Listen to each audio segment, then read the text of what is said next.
So let's stop the insanity, y'all. The calls, the emails, the DMs, just to get that 5 minutes from a hotelier to pitch that product or service. It's becoming annoying, ineffective, and it's making a salesperson's job much harder. Today's buyers have changed. And I have the one and only Don, Mr. here. He's the DOSM at LondonHouse, Chicago, to break it all down. Welcome again, Don. It's always good to be on the InSync show. Oh, man, I appreciate you. I always love our conversation. Likewise. This is great because you're sitting on both sides of the fence. You know a little bit about the strategy of inbound, and you're getting pitched a lot. So I couldn't think of anybody better to talk about this than you, my friend.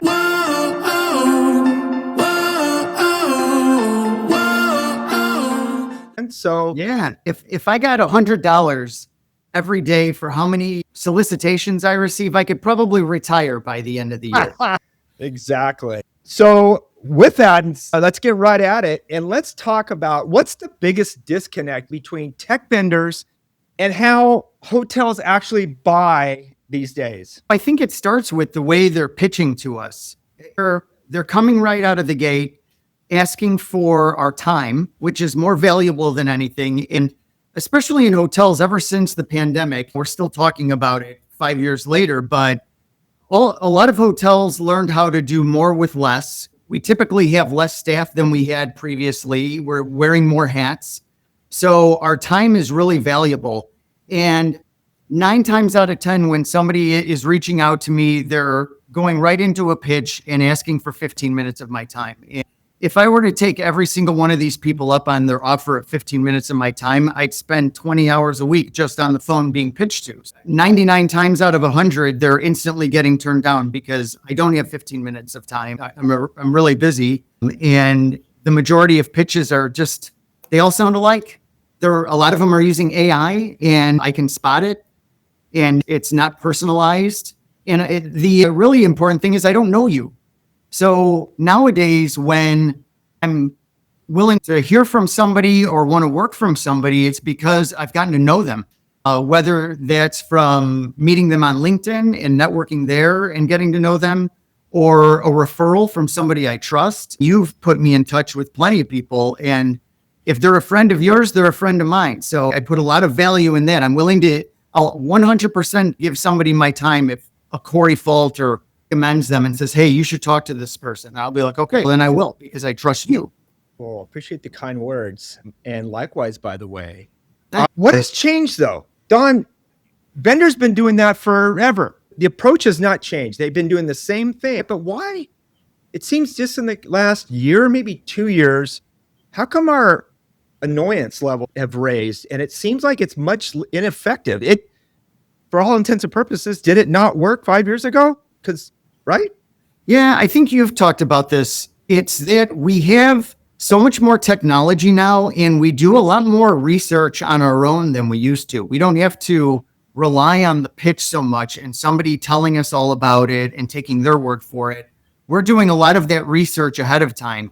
And this is something you talk about all the time. And we have to remember that just because we're in our jobs, we get this we get a different persona sometimes when we get in our jobs, but we forget that we're consumers everywhere we go. We don't have to act different just because we're a consumer in this job. So I find myself doing the same thing in my personal life or in my work life that I do in my personal life, which is looking up reviews, searching what are different alternatives, who are other companies that do this, looking on LinkedIn to see, does the person reaching out to me have any mutual contacts that I can reach out to and say, hey, should I talk to this guy or not? Things like that. So I think on the hotel side and on both sides, we all have this opportunity to do a lot more research than we used to. And now you have AI as well. We can really lean into that to find out the bulk of what we need to know before somebody starts pitching us. You brought up a really good point. And I think that shift, I see myself. I don't want to be bothered by somebody for a product or service until it comes to my attention that I need it. And I think you just mentioned, I don't necessarily need a salesperson. I don't need to go down a traditional path anymore. I am doing my own research. And for somebody to step in premature, make assumptions, asking for that 5 minutes of my time. It's the timing's off. It's getting annoying. And now it's making that person's job that much harder to connect with me. I get the pitches too. They've hit an absolute fever pitch, no pun. And I think it's important because you and I are going to talk about doing things differently, because what they're doing is not working, and it's going to continue to be less effective. So with that, why do you think so many vendors are struggling to earn the trust of you and other hoteliers to even find a solution that's a perfect fit? I think they just keep leaning into I hate to say, maybe what's always worked in the past, sending out the cold email and praying for a response, the template email that you send out because you're trying to get your numbers in. If I just reach out to 250 people with the same template email, somebody's going to hit, and you might get 2 or 3 out of that. I think what vendors should understand is how important it is to be found. Not so much the outbound, but how are you found? And especially via agentic search, which you're more of an expert than I am. I'm not going to go into that so much, but also via LinkedIn. I think there's 3 things. One is your profile on LinkedIn optimized? Do people know who you are? Have you touched it in forever? Are you even at the current job? So have you optimized your LinkedIn profile? You need to remember that your LinkedIn profile is like your own personal landing page. And if you reach out to somebody, if you ping them, I'm somebody that, again, is going to go into research mode, and I'm going to go to LinkedIn and see who is this person. And if there's somebody that hasn't touched their LinkedIn in a long time, now I don't have anything to go off of there. So that kills that. So optimizing your profile, creating content, it helps build trust. It helps you be seen as a thought leader. It's an opportunity to answer client questions. It's an opportunity to give that information without asking anything in return. So it makes you less salesy. And then agentic search. Now we know that all of these things we're doing on LinkedIn are now searchable as well. They just announced that regarding Instagram, but it applies to LinkedIn as well, where the content you're putting out there and those keywords that you're doing are now becoming very searchable through ChatGPT, through Google, and it's going to help both you and your company if you act like that brand ambassador. It gives you that many more opportunities to be found. I could not agree with you more. Shockingly, right? Do these sales people, and I'm talking on both sides of the fence, vendors and hotel salespeople, understand this whole new concept of trust signals online? And if you ask them, no one wants to work with a jack of all trades, right? They want to work with an expert. They want to be able to find somebody that's got experience, expertise, authoritative, shown they've done it before. When you're talking with a 5 or 6 figure sale, this isn't an impulse buy. You don't click to book or click to purchase.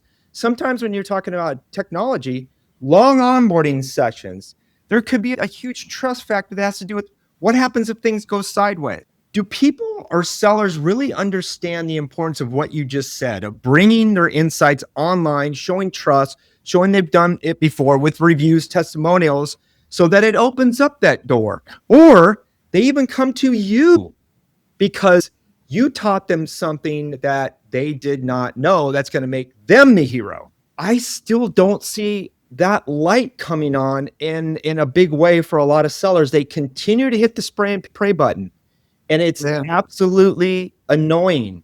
The best analogy I could give about it is most people don't do it. And I think the majority of people know what they have to do.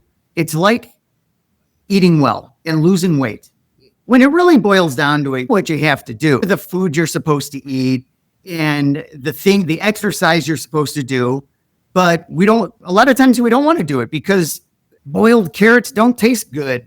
And I mean, other people might disagree with me, but I'd rather have pizza than a boiled carrot. So I know the boiled carrot's better for me, and I hate running. Like, it's boring, but I know something like that is good for me.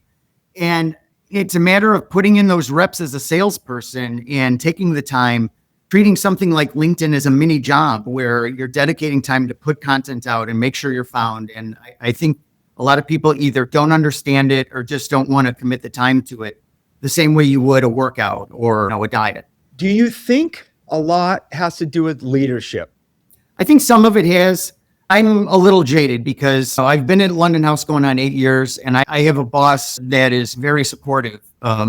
personal branding and putting out content and being on LinkedIn. So I know the same can't be said for some companies, but there's also just so few people in hospitality, for example, that do it, that it's kind of hard to say if leadership is the problem because there's just a lot of people that aren't doing it in the first place. And I guess that's my point. The metrics are more task-based. As long as you check off on your activities, you made your 100 calls, you sent out your emails, and it's not based on outcomes. So if leadership peeled back the onion and said, how come we're not growing revenue, not necessarily just a pipeline or opportunities, and if things aren't working the way that they used, doing the same things over and over are getting the same result, shouldn't leadership come in and say, hey, this doesn't seem to be working. What do you guys think? Maybe we should try something else. Yeah, that's exactly it. These companies should be trying different things. So there are some out there. I know Celeste, for example, has talked to different management companies that are moving ahead with initiatives for things like LinkedIn and different ways of selling. But yeah, it's you got to keep evolving. Absolutely. So we are, speaking of evolving, by the way, because I know you've got some tips anyway. So if you were to sit a tech vendor down and you were say, hey, Bob, you've been trying to hit me for the last 6 months on your cold outreach and just circling back and checking back in. What type of advice could you give this person that would really begin to resonate much better than their current approach? A few things. One is patience. I think you go in with a pitch hoping that you'll get a sell because we're all under pressure to generate revenue, but you have to have patience and you have to think long-term, and that involves building relationships. And to build relationships, you got to get to know me. You got to be likable, which sounds funny. You should really have a look in the mirror and say, am I somebody who's likable? Should I be in this profession? So are you somebody that's likable? And it's all about the relationship and taking the time to foster that. And to do that, you need to give and then give some more and then give some more and take your time to wait for the ask. You need to build up that trust and prove that you're somebody that you have the other person's best interest at heart. And whether I benefit or not, I want you to do well. I want to see you win. And people appreciate that and they'll want to work with you. You'll become somebody that people want to work with. Couldn't agree with you more. Education over just the sell and taking the long vision. And I know oftentimes we're put in a situation where there is a lot of pressure to perform, but oftentimes, just like we use that analogy in the concept of marriage, right? Asking for somebody's hand in marriage before the first date is probably not a good idea. And a lot of amount of trust is needed to get to that first point. Again, we're talking about large sales that have large sales cycles, big trust signals. Jobs could be on the line, especially in tech. Things go sideways, booking engine goes down, revenue managers all up in arms. It could be a catastrophic situation. So these things take time. It will also add to that. You just mentioned educating, inspiring, helping break through and building that relationship. But again, I don't know why more people are not using this. I can't tell you how effective it is. And you need to be connected with on LinkedIn. And you and I talk about the process of reaching out, making warm connections. But once you're connected with somebody on LinkedIn, and unless you annoy them and they unconnect you, you're with them for forever, no matter what job they go to, emails they switch, whatever the case may be. Now you have a way to find them in their DMs. So I find it so effective. Maybe after a couple of comments and getting into the conversation on LinkedIn, I'll turn to the DMs and I'll send them an audio message. Warm, no ask, just, hey, it was great to connect. It was amazing to learn those things from you. I'm going to keep the dialogue going, and then I'll ratchet it up, and then I'll take it to video, because you can send a video, short, sweet video through DMs on LinkedIn. Yeah. The operative word there is short and sweet. Exactly. It's rare that I receive a video, and I received one from somebody and I was intrigued. So I watched it, but it was like 3 minutes long and just didn't get to the point. And the message just wasn't really well executed. That was like 3 minutes I'll never get back. My advice, if you're going to use the video or even the audio, is use a hook, really something either unexpected right up front. That could be funny, it could be whimsical. If that's not maybe your jam, but just something that's just that might go, well, that's interesting. But yeah, I'd keep it under, I'd say 30 seconds, maybe 45 seconds at most, but a short message. Now they see you, they connected with your voice. They're going to see you in the feed on LinkedIn. I can't recall I ever got a no response, period. And it's followed that conversation. Oftentimes it's led to, hey, I loved your video. And I'll say, you should be doing it too. And then maybe offer that off into a conversation offline on Zoom, doing exactly what we're doing here. Yeah. That's definitely a lot less colder. And when you put yourself out there like that, there's that element of trust. Please, folks, don't use AI for this. Please just use yourself. Yeah, absolutely. People are pretty, and they can tell. The more we use AI, the more we can spot it as well. Absolutely. By the way, I'm going to use this as a great example. You and I are now working together, and I don't believe I've ever cold pitched you. I've never done. Can I have 5 minutes of your time? You and I have been dialoguing for years. It took a fair amount of time for you and I to actually partner together. And hopefully it's some things that I said about on the group side that got your curiosity going and you want to learn more. And you and I still have not met in person. So I know. Go figure. To that. Yeah, sooner or later that's going to happen. I know, right? Is there anything more you want to share with us before we scoot? This has been a great session. The only other piece of advice I would give to vendors that want to work with hotels is know who the right contact is before you start reaching out. Sometimes I'll have somebody reach out that clearly should be talking to our director of food and beverage because they're pitching me on a new coffee brand to use. And I'm like, that's not my thing. You got to talk to somebody else for that.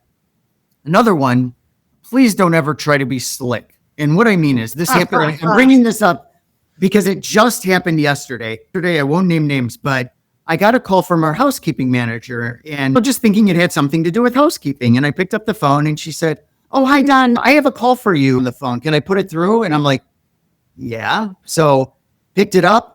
And it was somebody who's been trying to pitch me the same pitch over and over again, now called housekeeping to try to sneak their way around to get me on the phone. And I was like, I hate to say it, I was very abrupt. And I was like, look, I'm not interested. So please put me on your do not call list. Have a great day. Isn't that incredible? You brought up a really, really great point. It used to be getting by the gatekeepers was sales' big achievement. Right now, it is absolutely one of the most annoying and trust blowing upping as you can do. I will equate that same thing. I don't know if you saw my post. Have you seen the new tactic of contact form sales pitches? They'll literally leave a pitch in your own landing page to pitch you on their sales and services. So they're using your website to pitch you. A absolute terrible idea. I probably get one of those a day. Do you really? Yeah. That's our website. Yeah, same thing. Yeah. Terrible. Hey, thanks again for your time. Same. Yeah, always a pleasure. Great combo as always. And this one's what, number 2 or number 3? I think it's probably 3. 3. All right. I think so. Yeah. Let's keep the party going, man. We'll get Eddie Vedder on here next time for you, and hopefully, yeah, that would be cool. He can stand right there on the spotlight, and we'll really crank things up here. Yeah. Right on, man. Thank you. Have a great week. All right, you too, man. Thanks. All right, brother.